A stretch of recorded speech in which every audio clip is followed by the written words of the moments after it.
Hello mga karab! For today's video ay tuturuan ko kayo on how to do a detailed lesson plan that you can use in your demonstration teaching. And also, I will be sharing you my instructional materials and the PowerPoint presentation that I use on my actual demonstration. Paano nga ba gumawa ng isang detailed lesson plan? At kung gusto ninyong malaman ang mga kasagutan, tapusin lamang po ang video nito hanggang sa dulo. Pero bago ang lahat ay nais ko lamang pong maglambing sa inyo na pa-subscribe naman po ng YouTube channel na ito. Salamat!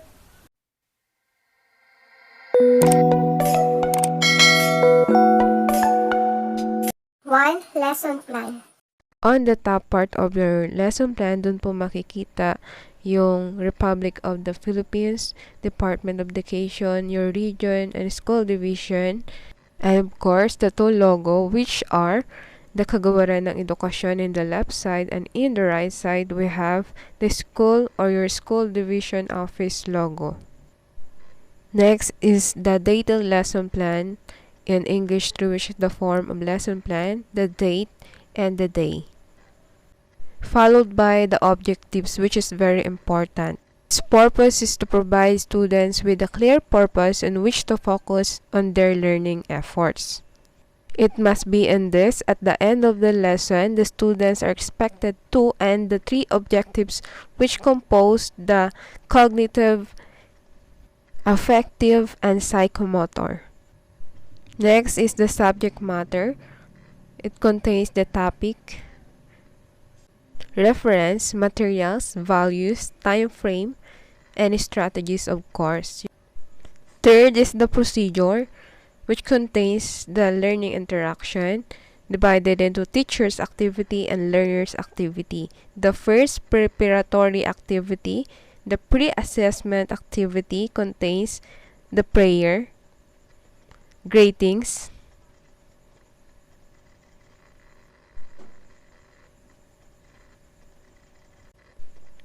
the classroom management, which is very important, the guidelines in listening.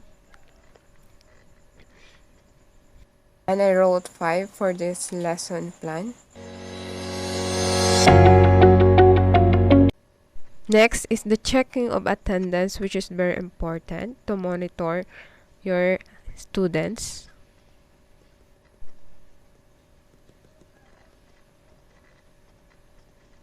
The drill, and I use repetitive drill here to promote the acquisition of knowledge or skills through practice.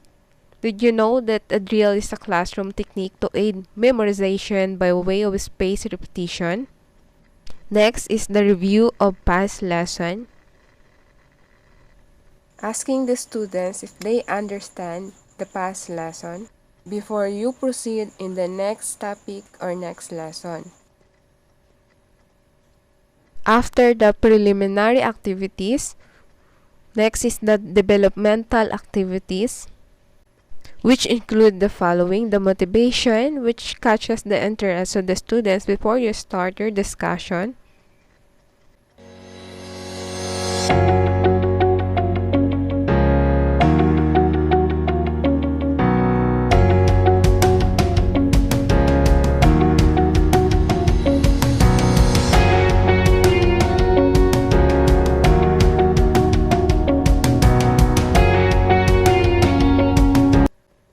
Followed by presentation or the introduction of the new lesson.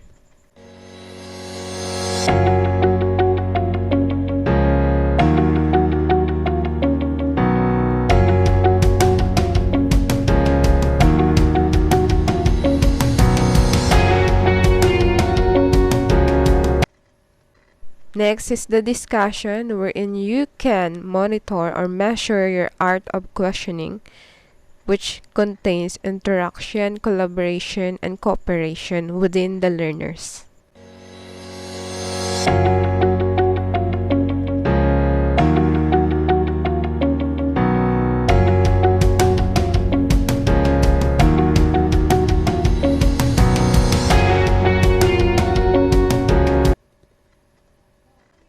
followed by generalization, which summarize all the important details in your discussion or in the new topic that you will already discuss.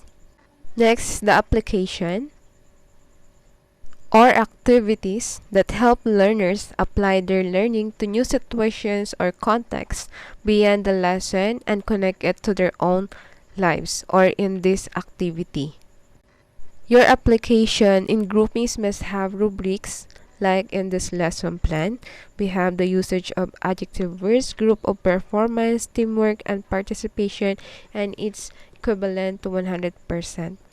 Next is the evaluation, the paper and pencil test for the students after the lesson discussion.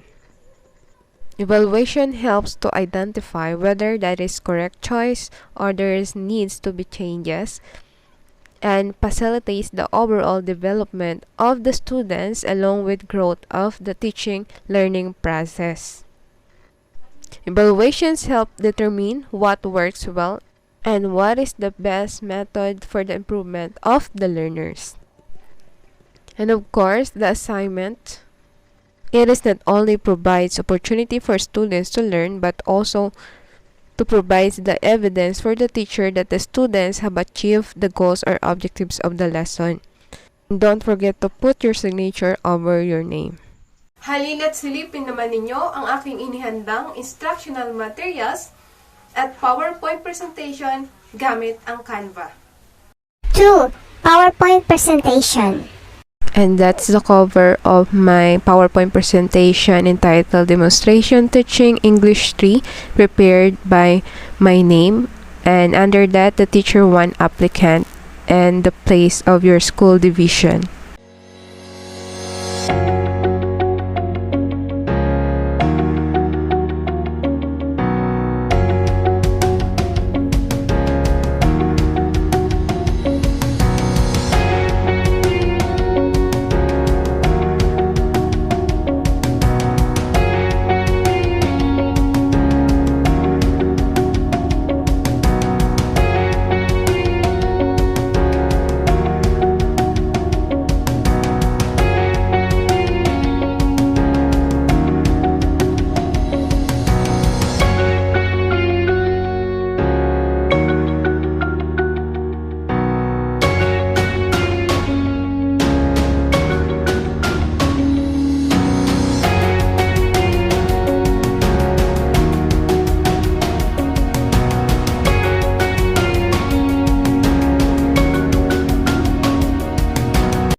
Use Canva for a good quality and unique PowerPoint presentation.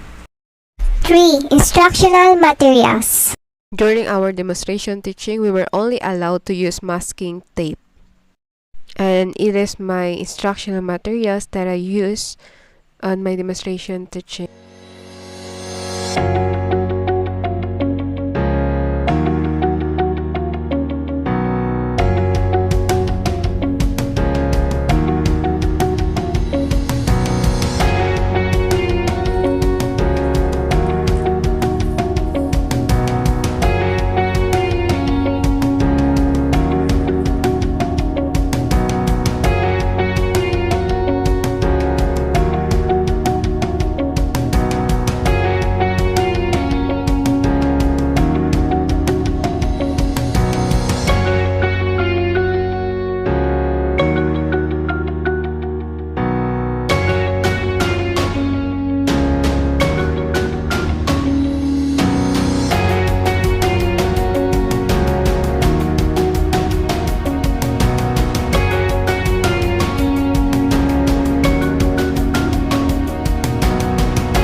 Sana po ay makatulong ito sa inyo para sa inyong nalalapit na demonstration teaching.